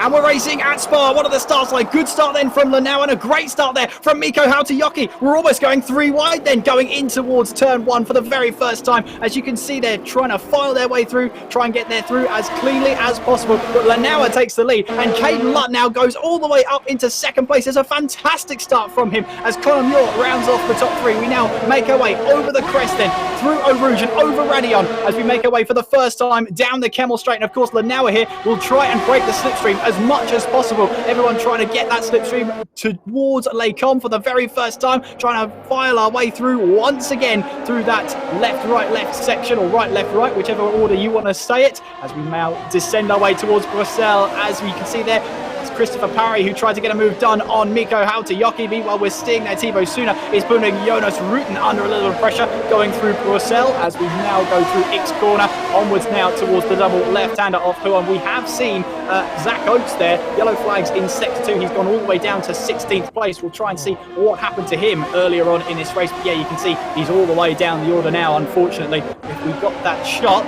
we'll be able to try and see what happened. But for now, he's all the way down in 16th place. Otherwise, the other 15 drivers have got off the line well. That is back-to-back opening lap issues for Cinque Oates, and that is really, really unfortunate. So demoralizing when that happens, but we will continue to focus on the racing up at the front. Commiserations to Cinque Oates, but Jonas Rutten all over the back of LVA Brown. I don't think he's going to be close enough to actually think about making a move into the bus stop chicane. Up ahead, it looks like possibly some side-by-side actually going on. That's Vendeum just under a little bit of pressure, and in fact losing a position to Pinecone, if I'm not mistaken. He's trying to get it nice and close to the back of that rear wing, that's for sure. But Iwan Lanawa leads the way from Caden Lutt and Conor Muir there in 3rd place. That's Brown then trying to get a move done on Desaluski. In time, Desaluski is trying to get past Mikko Hautajoki as we now make our way down the hill towards Eau Rouge and Radion once again. As the key here is the Kemmel Straight. The DRS is not activated yet. It will be activated next time around. So for now, they've only got Slipstream and ERS to use to try and get past the car ahead as they now file their way down that Kemmel Straight. We've got Brown here who's looking once again very, very optimistically down the inside of Desaluski there, but he backs out of it, doesn't think about it anymore going into the braking zone there. He just realises it's not quite time just yet to try a move there. Descending down from the highest point on the circuit now through that downhill right-hander. It's another like kind of Luffield corner actually, very similar to Luffield, just a right-hander that just seems to go on and on and on. But everybody making their way through, no problems at all. Only lap 2, no DRS just yet. So we will expect things to get even crazier starting next lap once the DRS gets activated and all that fun stuff. But at the moment, Iwan appears to be breaking away. Look at that gap. It's just over a second to CRT Lutt in 2nd position. So I wonder if Iwan is looking to break away nice and early on. Here's that replay maybe of what happened at the beginning. Oh, there you can see that was over to the left-hand side there, so we got all out of shape there. We didn't quite see the start of what happened there, but there you can see John Evans trying to get a move down the inside in towards Bruxelles and trying to fight his way through all the way through it, so then no doubt through Port. But yeah, we didn't quite see what happened to the start of Oates there, but we did see the ending where he was just on that left-hand side going through Les Combes all over the grass, so not really sure how he got there. All we know is that he was there. Wow, Lutt closed in a whole lot after I pointed out that he was more than a second adrift of Iwan there, currently leading the way. He's closed right up to within 7 tenths, actually. So lots of cars into the pits, though, actually. 4 cars into the pits at the end of lap 2. 9 laps they'll have to do on that next stint. HX4K and Cincoats both in on lap 1, obviously. Oates, I would think, would have had a bit of damage because he lost a lot of time on that first lap alone, and it's a very, very long lap around Spa, especially if you've got a wounded car, that's for sure. But Lanauer still leads the way. Caden Lutt in second place, Conor Muir in third, with Christopher Parry rounding off the top 4, and Mikko Hautajoki in 5th place. Desaliski is in 6th place. Leroy Brown, who you're watching there, tackle Purcell, he's going through in 7th place. Jonas Rutten in 8th place. But meanwhile, we join John Evans as he now takes over 11th place, my apologies, against Thibaut Suna. He now moves up 1 position away from the points, and of course these drivers here have all made 1 pit stop at least, so they don't want to be battling each other too much, otherwise they'll lose all that time they could possibly gain using this undercut. Exactly that. Yeah, they got to be really smart about when and how they make these moves. You can see Saita in the background there just coming under attack from his compatriot Hupalicious all over the back of that Renault, actually looking like he possibly wants to try and make an overtake at a place that I would typically call not an overtaking location, and these guys love doing that.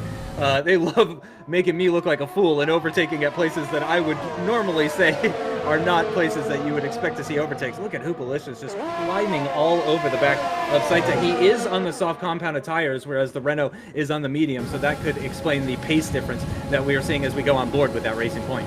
Yeah, we're on board now as Caden Lutt comes into the pit, so too does Rutten, and I think that's Korapi as well, as we're riding on board with Hupalicious. Will he try and move down in towards the chicane? No, not quite, but Saita there just misses his braking point just a little bit, misses the apex there, and that is really an invitation for Jaden Munoz here in this Racing Point to try and have a move down the inside, but he just didn't quite have the momentum there. It's almost like the opportunity came at him a little bit too late. He'd already committed to the corner. Mikko Hautajoki, though, he's right on the back of Pinecone. There you can see just ahead, Caden Lutt has rejoined in 8th place ahead of John Evans, so that was crucial. So he's now 3.5 seconds up the road, so that undercut hasn't quite worked for John Evans, but he was battling along that lap. Jonas Rutten we're riding on board with trying to get past Thibaut Suna, but Suna has that little bit of DRS, and you can see how late on the brakes Rutten is. Just try and slow that car down. He's really confident out there on how this car stops. That was scary the way it came up on him, honestly. This is why we're commentators and not racing drivers, though, because that would have really terrified me, and I probably would have made a huge mistake. But then again, I wouldn't even be here if I were trying to qualify for this. I certainly would have been one of those weeded out from participating in this competition, no doubt about it. But Jonas Rutten just rejoined, just fed into this battle, actually, into 11th position on this brand new set of medium compound tires. So he's got slightly fresher tires compared to the cars around him, which could end up being a benefit. We've talked about it before. Any benefit you can get in F1 Esports is going to be beneficial, but that kind of benefit, 1 lap fresher tires, especially on mediums, isn't going to have a massive difference. It may just be a placebo effect. It may just be the encouragement that he needs to send one up the inside on Thibaut Suna here into the bus stop. No, I tried to make that segue come off really fancy, but no, it didn't quite work out. Yeah, I don't think Rutten got your memo there of you wanted that to happen. But we've got Lanauer in the pits alongside with Conor Muir. We've also got Hautajoki in the pits as well as Desaliski. But they now exit the pit lane. And of course, when you're exiting the pit lane, you don't have the same momentum going down Eau Rouge and through Radion and then down the Kemmel Straights. You've got to be really picky about when and where you make your pit stop here, because we now go over Radion, and Desaliski's got a run here on John Evans. They're going to go side by side down the Kemmel Straight. Desaliski's not hanging about with that one. He's got the move done then on John Evans and moves now up into 6th place through Les Combes. So that's a move he needed to get done, and he has done it now. And this is getting really congested now in that sort of lower top 10, just outside the top 10 field. Again, lots of cars within DRS range, but here is your championship leader, Caden Lutt, in 3rd position at the moment, running very, very close behind Iwan, which is, it's very similar to what we saw already. So they are at it once again. Ding, ding, let's go another round with these two. But you have to say, Iwan so far in this race has seemed pretty untouchable. Lutt has been able to close down the gap after nearly, falling outside of the DRS range. But Iwan just really seems in command here. Yeah, Pinecone, Christopher Parry still yet to make his stop. I'm expecting him in That's right. at some point in this race. And just as I say that, he does enter the pit lane then to make his mandatory pit stop with these dry weather tyres. Of course, you have to use 2 different compounds out of the 3 available. And so Awan Lanauer should take over the lead of that race. It's 15.2 seconds. You don't lose a lot of time in comparison to other circuits here in the pit lane at Spa, but I don't think 15 seconds is enough to stay ahead of Lanauer. We now make our way in towards La Source hairpin for the 6th time in this race. So Caden Luck then trying to follow Owen Lanauer through the way through there. You can see just in the background Pinecone rejoining onto the track. Whereabouts does he rejoin? Well, he's rejoining 4th place at the moment, just ahead of Hautajoki and just behind Connor Muir as they now make their way over the crest and towards the Kemmel Straight. Now, the thing is for Christopher Parry, he will have a bit of DRS. He might fancy his chances here down the inside of Lake Com. He does fancy his chances and takes back that position, and Christopher Parry on a charge and now into those podium places as we see more battling behind. And with those fresh tires as well. But yeah, look at that. Oh, Saita and Hoopalicious once again side by side. Saita's going to come out on top in that battle, but it looks like the Racing Point coming back at him into turn 10. They've also got the Toro Rosso, the AlphaTauri behind as well, looking to get involved in this battle. But Hoopalicious maintains that 12th place position. Can't get past Chandler Saita. Does manage to stay ahead of Burrups, who is right behind as they enter into Puan and go down the hill. But once again, Saita and Hoopalicious just completely inseparable, but they're unfortunately just outside of the points-paying position. So they're battling for 0 points as it stands right now. So I imagine they're going to look to maybe stop squabbling and see if they can start overtaking some of the cars ahead. Yeah, in that sense, you want to try and work together with someone, but you're every driver for themselves, so it's not as easy as that. You're just there to try and score as many points for you, not for anybody else, not for any teams. Of course, there are no team points in this series. It's driver only, so you're only caring about yourself. You're only wondering what you're going to do. So Lanauer leads the way as we're going side by side here. This is Hoopalicious and Burraps going side by side through the final chicane, side by side on the exit as well. And Jaden Munoz here, I think he has just about got ahead of Burraps here. No, he hasn't. Burraps has held on then, going in towards La Source as the camera there misled me. So I misled all of you. That's how it works. Hoopalicious then just staying behind Burraps here as we make our way now down in towards Eau Rouge and up Radion. But Hoopalicious here will have another chance with some DRS. And look at that run he had going through Eau Rouge and up Radion. He backs out of it slightly, and Burraps here will have a little bit of DRS. And meanwhile, up ahead, Hautajoki has got ahead of Connor Muir. Will Jaden Munoz have a look at the side here? No, not quite the move on there, but that is Hautajoki ahead of Connor Muir. That's for 4th place. Ooh, 3-second time penalty for Jonas Reuten. 3-second time penalty for Hoopalicious as well. That's great news for Chandler Saita and Burraps. It looks like that might be what moves Saita into the points-paying positions, and Burraps on the bubble just outside of those points-paying positions. So that's good news for them. And of course, if Hoopalicious does make that overtake now, he needs to build a 3-second gap on the AlphaTauri in order to actually make it stick until the end of the race. And they've only got a little more than 4 laps to go. So that is quite a tall order on these worn softs. Yeah, absolutely, and hopefully we'll get a replay of what happened up ahead or what happened somewhere out on track. But meanwhile, you can see Jaden Munoz, since he got that penalty, he has started to fall behind a little bit as Karapi ahead just tries to extend that gap a little bit more, and that sometimes can hit you like a wall. If you get a 3-second time penalty, you can just lose a little bit of confidence in yourself.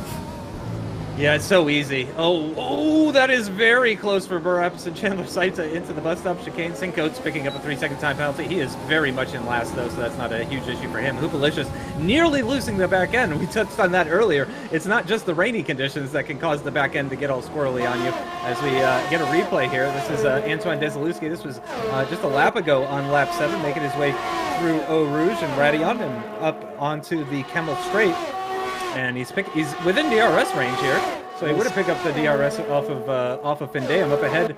Lefted and Findeum going side by side. The Mercedes with the inside line looks like he's going to take that position from Lefted and indeed moves himself up into 4th. So a nice move from Findeum. He's just on that. He's in danger of losing the DRS on Pinecone though. If he wants to be in that battle for a podium position, he's got to get a move on. He does indeed. He doesn't have long left in this race to try and get that time back, but well, he's not going to let us underestimate him, Hautayoki. He knows how to have the grip. He knows how to have the pace as well. As we ride on board here with Jaden Munoz in Hoopalicious, making our way towards this double left-hander of Puon. And it's terrifying on a qualifying lap, let alone in the race when you've got worn tyres as well. So we'll have to wait and see. But another replay here. And this is Caden Lutt then in the slipstream of Owen Lanauer. They go side by side down the Kemmel Straight, and Caden Lutt says, thank you very much, I'll take over that race lead from you on lap 8 as the Knight makes his way nicely there through Lecom and takes over the lead of the race. That's it. Oh, that is a... Oh, Desilowski out, and he looks like he's lost it there big time. Coming out of, I think that's Stavolo there. I think and so. It is a really awkward place as well. If you find yourself onto that curb on the left-hand side, it's very easy to light up those rear tyres, and he has unfortunately left the session, so he does retire from this Belgian Grand Prix. But Caden Lutt here now takes over the lead of the race with only 3 laps to go. Lanauer is in second place, Christopher Parry in third, Miko Hautayoki in fourth, Conor Muir in 5th place, but he does have a penalty next to his name. That has got to hurt for Antoine Desilowski coming into this event second in the championship points, and he's only going to pick up 2 points this week. 2 is the number of points that he's going to be picking up. That's really got to hurt. He's well ahead. He's got points in the championship, though. It's not over just yet. We got another replay. This is exactly what happened with him.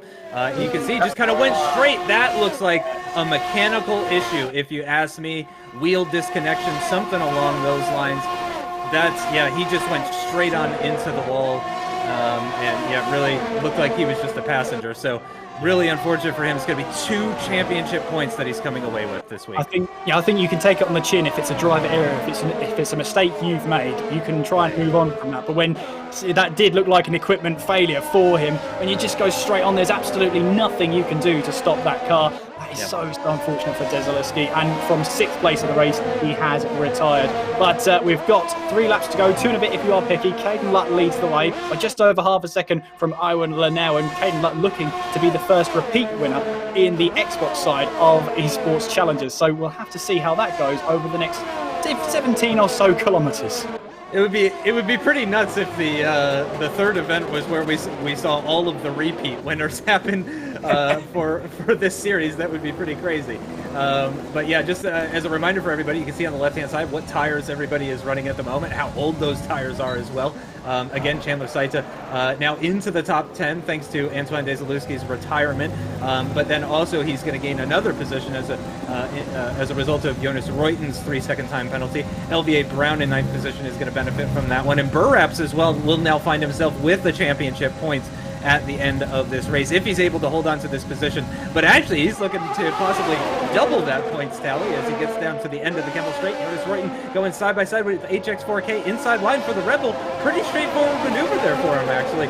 HX4K really not fighting it that hard, and I wonder if he just knew that Jonas Reuten has that penalty and said, you know what, have the position, I'm just going to hang on to my tires. Yeah, it could be a case for HX because he's on soft tyres, 7-lap-old soft tyres. I wonder if they're starting to get to the end of their Best Buy data. You can see there Cora P really struggling to keep those tyres in check, and he can see Chandler Saita ahead of him. This is his chance to score his first point of the series. This will mean so much to him if he can get inside the top 10 there. He's got a lot of work to do though, with only a handful of laps to go, a handful of kilometres to go. There you can see Zach Oates still in this race, of course, had those issues on lap 1. You saw him stranded in the middle of Les Combes over the grass, setting the fastest lap of the race there. He may be 43 seconds behind the race leader, but he's showing here he had the pace all along on those soft tyres especially.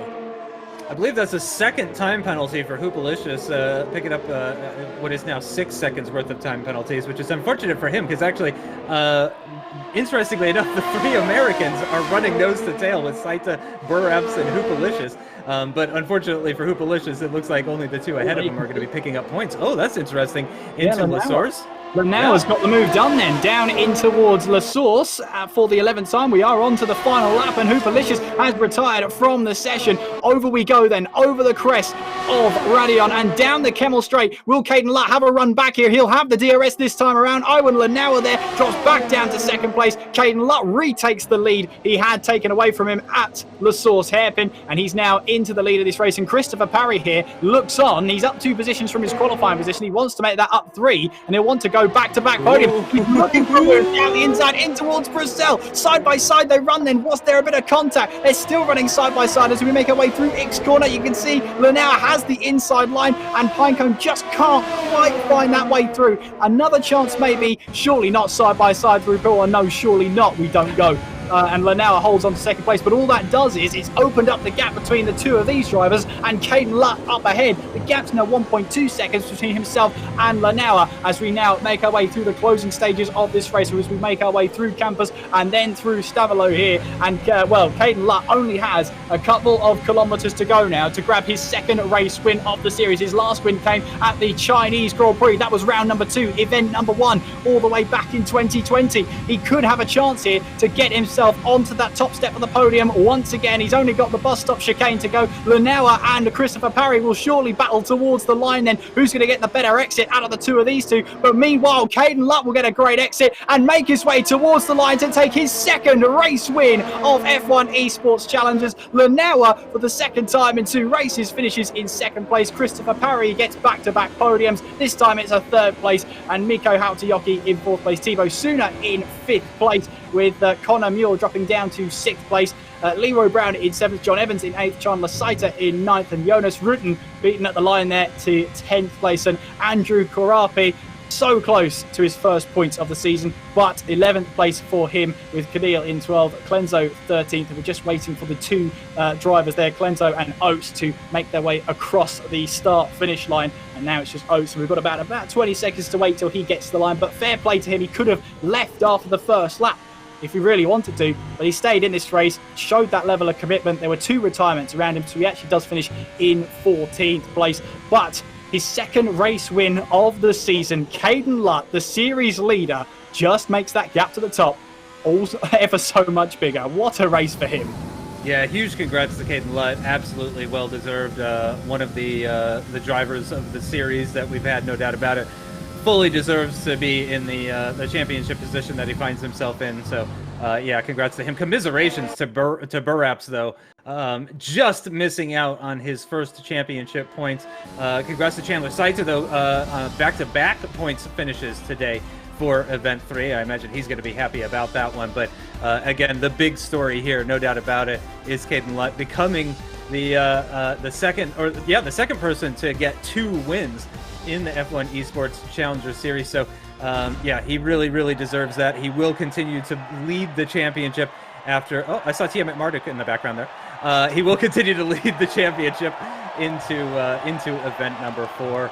Wow, and it's another great podium for Ferrari Power. I mean, Ferrari Power is where it's at today, at least. Yeah, apparently. They are absolutely really doing well out here. But yes, what a win for Caden Lutt. His second race win of the series. He'll be really happy with that one, battling all the way on the last lap of this race. But to take you through the official, unofficial results then of the Belgian Grand Prix here in F1 Esports Challengers. It is Caden Lutt who takes his second race win of the series from 4th place on the grid. Owen Lanauer takes 2nd place, and it is Christopher Parry who takes 3rd place to round off the podium. To take you through the rest of the standings then, it's Vindeum in 4th, Suna in 5th, Lefted in 6th, Brown in 7th, HX in 8th, Chandler Saiter in 9th, and Jonas rounding off the top 10. Burraps in 11th place, Keneal in 12th, Clenzo 13th, and the last of the finishes, Oates, with the fastest lap, a 1:42.4, finishes in 14th place. Well, that was a really exciting race, even on the final lap, let alone the entire rest of the race. But I have to say a huge commiserations there to Antoine Desaluski, going straight on the exit of Stavilo. Just looked like a just sort of equipment disconnect, and that's not the way you want to bow out of a race. It's just that will be one he needs to recover from, and he will find it tough to recover from that one. Yeah, a day to forget. Certainly for him, I think February 2021 was 27 days long. He has no memory whatsoever of February 24th. Didn't happen, mate. No idea what you're talking about. I don't remember. I went from the 23rd to the 25th. That's the exact attitude he's going to need to have to continue on to be successful in this championship a little bit later on. So, yeah, it really hurts, especially, again, because we know how fast he is. He had a great season for the first 2 events, and then oof, yeah, that's one to forget. But the second incident at Spa, completely nothing he could do whatsoever. You know, an equipment failure like that, a hardware failure like that. It's just it's completely out of your control. It's the equivalent of your engine exploding in Formula One. It's just a different type of retirement on the digital side. But yeah, you really do feel for him, no doubt about it, because it doesn't represent his skill level in any way whatsoever. So, but we'll see him bounce back. Again, he was in a good position coming into this, so he can take a little bit of a hit and still be okay for the top 6, I think. Yeah, absolutely. And we've got a couple of drivers we can have a chat to. Justin, I think we've got Iwan Lunauer in the waiting for interview section of our commentary box, and I think he's with us now. Iwan, can you hear us? Yeah, I hear you guys. Iwan, well, what a day for you then. Good event all around for you. 2 podiums back to back. How do you feel about today? How do you think it went? Yeah, I'm pretty satisfied with the 2 races. Obviously, the first one was a bit frustrating, to lose the win in the last lap. Actually, that was pretty frustrating. But I was quite happy with my race and the way I managed my race. That was quite tough with all the strategies. And the second race, that was a bit different. I didn't expect that kind of move at the end to let me through, so he could get the arrest. I was a bit surprised with that, but that's a smart move, and yeah, there's nothing I can say about that, and I'm just really happy with the 2 podiums, and yeah, obviously the pole position, that was really nice. Yeah, and of course you started the series here tonight in 10th place with 16 points. And to be fair, with those couple of podiums, you've really shot up the order there. We're now past that halfway stage in Challengers. How do you think everything's going for you? Well, I'm not really happy with my start of the season. First event, that was decent. I took a couple of points, but second event, that was really bad. 0 points, really some frustrating race, and a lot of points lost. So I'm really happy with the third event, and I'm aiming to get even more points in the final 4 races, because this is going to be very close for the top 6. There's many good drivers that can get into that top 6. So it's not over yet, and it's going to be really exciting, I think, to watch, and yeah, I hope it's going to be a good show until the end. Yeah, and just in today, you were involved in a battle for the lead twice. The last lap, the lead changed, and yourself becoming off second best in both of them. I mean, just talk us through that. I mean, the heart rate must go through the roof in those scenarios. Well, it's kind of tough to handle, because obviously first race I led almost every laps, and yeah, to get past in the last lap, I knew that he was gonna try something, and I had no ERS left because I pushed a lot to get out of the pits in first place. So I knew that I couldn't handle until the end. That keep this place until the end. So I wasn't too surprised after I lost the win in the first race. But yeah, the second race, to lose a win in that way, it's really frustrating. But you gotta watch the other side. 18 points in the first race and 18 points in the second race. So that's, at the end, that's very good. But it could have been even better, obviously. And not a bad attitude to have to it whatsoever. Justin, I think, do you have a couple of questions? No questions, but I mean, best of luck. And I guess we can ask you, how do you feel about Monza and Suzuka up next? Are you confident that you can continue this kind of podium streak at those 2 circuits? Well, I hope to. That's my goal. Obviously, I need to take points. But Monza and Suzuka, a lot of drivers like those tracks. It's always quite enjoyable to drive on those tracks. So I guess it's gonna be as close as it was today. Yeah, we saw it in quali and in the race. That was always very close between everyone. So I guess it's gonna be the same. And I'm aiming to get, let's say, 2 top 5s out of the 2 next races. That would be nice. Nice. We'll have to hold you to that one, Iwan. But congratulations on your 2 podiums today. Thank you for talking to us, and enjoy the rest of your evening. Thank you, guys. And hopefully this time around we have Chandler Saiter waiting in the wings. Hopefully he can hear us this time. Hopefully we can hear him. Chandler, can you hear us? I can. Oh, to take 2. The last interview never happened. Chandler, back. Well, a pretty decent day for you. 2 points finishes. How do you feel today went? I think it went well for what it was. Again, like I said, maybe you heard me, I'm not sure, but I came in no practice for today, I should say, and I do not do well with that usually. But for 2 points finishes and both times finishing higher than I qualified, I can be happy with that for sure.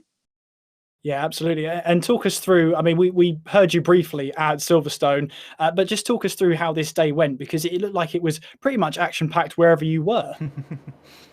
Yeah, the first race, the goal was not to lose positions and maybe even go up. I eventually ended up losing that one position I was hoping to keep. But then I decided to go one lap longer on the softs, maybe not get held up into the pits, whatever.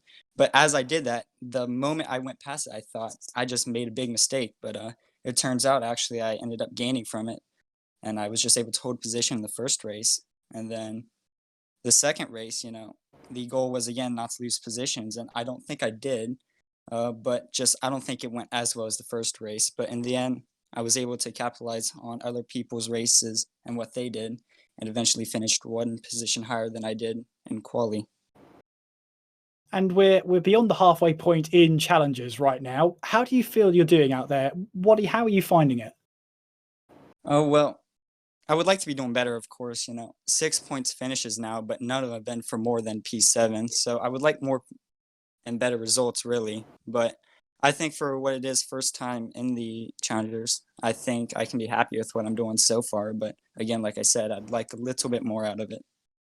Great stuff. Justin, I'll hand over to you if you've got anything.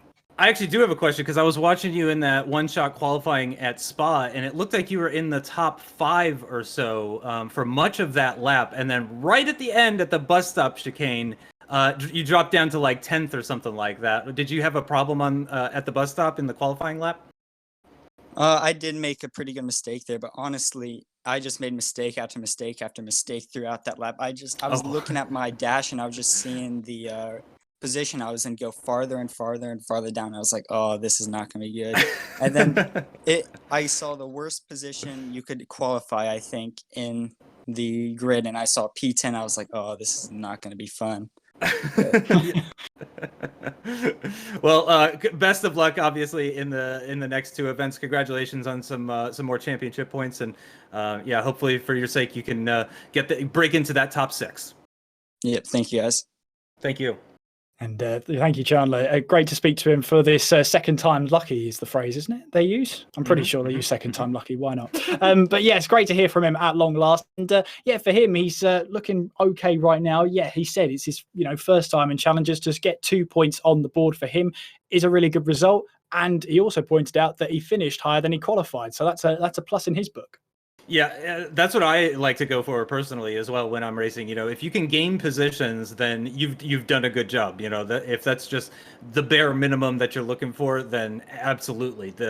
He's going to be wanting to qualify a little bit better, I would imagine, and then gain positions is probably what he's going to be looking for coming into it, because as he said, yeah, he's just been finishing just outside the top 6, which is, as we know, a very important position. So he's going to want to make that final step. But to hear that he really didn't have any sort of practice coming into these 2 races, I imagine that's got to be a bit of a boost for his mental attitude just going into the next round, assuming that he can get some practice laps in for Monza and Suzuka. That could be the exact boost that he needs to get him into that top 6 and in contention for going to that pro draft. I mean, as well as he said, he didn't get a lot of time for practice and still got points. If he gets more time for practice, then who knows where he could finish as well. So there's always that on the reserve for him as well. But yeah, good performances from him today. We also heard briefly from Iwan Lanawa. Pretty good day for him as well. 2 second places in those races. And he looked at it as if saying, well, yeah, I lost out on the wins, but it's 36 points for tonight, which adds on to what he previously scored, 16 points. So that, if my math is correct, which it won't be, it should be around about the high 40s, low 50 mark. So a good day for him. Yeah. We had somebody yesterday on the PS4 side that tripled their points tally at event 3. And here we are once again, a very exciting final lap.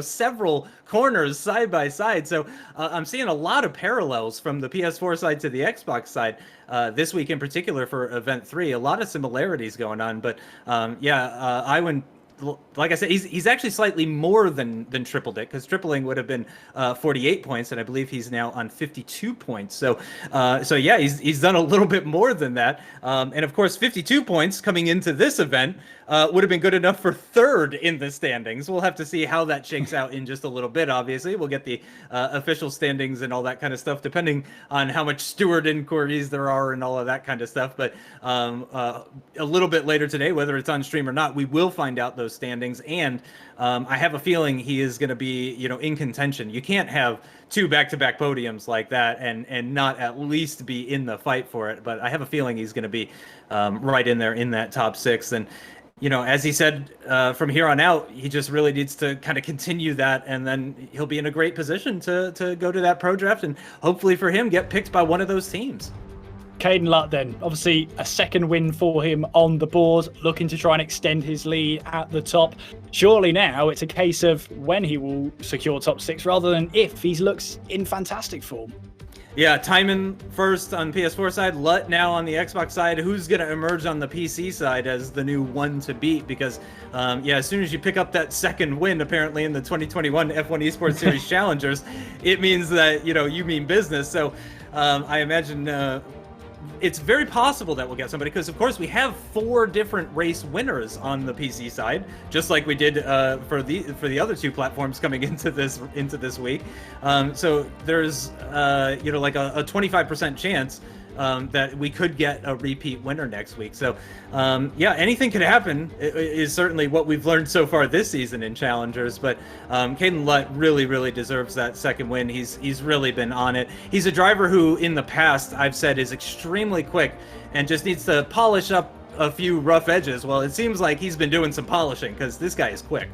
He really is. And just to take you through that, it took 5 races in PS4 to get ourselves a repeat winner. It took us 6 races in the Xbox side to get us a repeat winner. For PC then, well, if the pattern continues, then we should be in for a good 2 races coming into tomorrow. But we'll focus on that when we get to it tomorrow at 7 o'clock. Now we have to talk about someone who has really found their driving wheel once again, Christopher Parry. What a day he had. And Justin, he's living up to everything you said.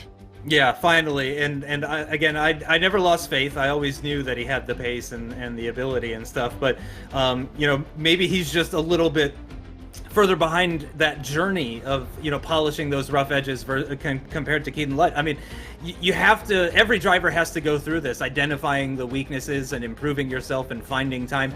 If you tend to qualify poorly but race quite well, then you're going to be focused on one lap pace, and that's exactly the kind of thing you need to do as a sim racing driver, or a racing driver, if we're totally honest. You got to find those weaknesses and just annihilate them out of existence until you become a racing machine, like the 2 guys that took us through the hot laps this week. So that's the goal for all of these drivers. They're looking for perfection, and every year we get closer and closer to it. It's something maybe that I haven't touched on as much this week compared to previous events, but I have to say it once again. I think this is the most competitive season, and I apologize to all the previous competitors from past seasons. You were also very entertaining, very exciting, but this season is once again just stepped up just another level. Well, let's talk about Mikko Hautajoki, because back-to-back 4th places, just missing out on that podium. He also got the fastest lap at the British Grand Prix. Decent day. Yep. So that would be 25 championship points that he's coming with, so that's the equivalent of picking up a race win and then not finishing in the points, which that's not necessarily such a bad day. And he's inside that all-important top 6. It's one of those kind of quiet results, though, that can easily get flown under the radar. So I'm glad you pointed that out, because that kind of consistency is definitely going to be the kind of thing that teams are looking for. He was just shy of breaking up that all Ferrari powered podium in his Mercedes. But yeah, I mean, you got to be happy with that kind of result, that kind of consistency. It's going to be a boost, especially heading into, as you said, we're into the second half of the season now. So it's even more important to have that mental attitude, that positive mental attitude for the rest of the season, because it becomes more and more important to have good results as we go on. It really does, and trying to secure that top 6 is going to be ever more important as the Xbox drivers go into their final 4 races. What I do think we have, though, are your race results. So first of all, we'll go to the race results from the British Grand Prix, and here they are. So winning the race, of course, was Christopher Parry taking his first race win of the season. Iwan Lenoir taking second place, and Caden Lutt finishing on the podium. Miko Hautayoki getting that 4th place. Leroy Brown in 5th, with John Evans in 6th. Chandler Saiter in 7th. Jonas Rutten in 8th.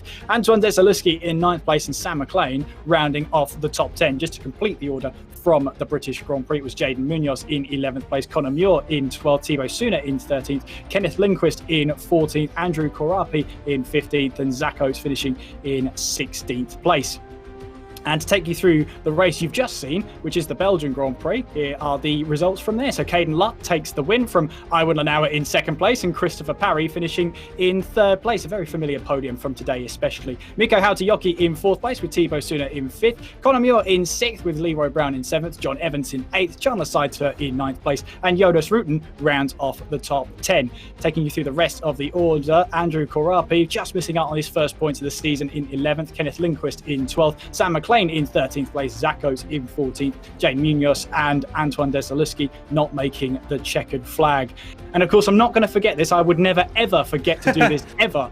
We'll take you through the standings as they are at the end of Event 3. So Caden Lutt breaks into 3 digits with 101 points at the top of the table. Christopher Parry in 2nd place on 65. Desaluski with 2 points to his name, still in 3rd place, so still well within the top 6 right now. Iwan Lenoir in 4th place, with Thibaut Suna with 2 good results there in 5th place. Connor Muir rounds off the top 6, but the top 6 gap has just come down. Miko Hautayoki with 2 strong performances today, 2 4th places, gets him now into 7th on 48 points. Jonas Rutten in 8th place on 46, Leroy Brown in 9th on 44, and Zach Oates in 10th on 43. Taking you through the rest of the standings, Chandler Saiter in 11th place, John Evans in 12th, Sam McLean in 13th place, Jaden Munoz in 14th, and Kenneth Lindquist and Andrew Korapi still yet to add a point to their tally so far this season. Well, that's Event 3 for Xbox done and dusted. And Justin, we had some pretty good races on the board there. Yeah, we are 2 for 2 in Event 3. I mean, honestly, we're what is it? I don't even know how many races it's been now. I'm starting to lose track. It's a long season, but every race has been really, really good in the 2021 Challenger season so far. Really, really happy about everything. The driving has been incredible. Really, really respectful driving, and just everybody's been great. I'm a bit sad that we're going to be going to Spa and Silverstone for the final time tomorrow, because this has been a real treat to commentate on these races. It really has. And for the Xbox drivers, their focus now goes to the Italian Grand Prix and the Japanese Grand Prix. But as Justin just said, for us, we get to look forward to some more racing. PC tomorrow at 7 o'clock Greenwich Mean Time. And you can join myself and Justin for those ones, where we can once again go to the British Grand Prix and the Belgian Grand Prix one last time, just one last time before we have to move on. Well, I hope you have enjoyed this stream for you today. There's been some great racing and some really close contention, especially on the outskirts of that top 6 yet to be decided. But Caden Lutt, 3 digits now, one of the first drivers to break into 3 digits as well, really asserting his dominance at the top of the table. Surely it's only a matter of when he can secure that place in the top 6. But hopefully you will tune in tomorrow when we head to PC again, 7 o'clock Greenwich Mean Time. Myself and Justin will take you through the action. But we hope you've enjoyed the action. From myself, Kieran McGinley, and from Justin Sutton alongside, we've had a blast bringing you these races. We hope to see you tomorrow. Until then, take care of yourselves, and we will see you very soon. Good night.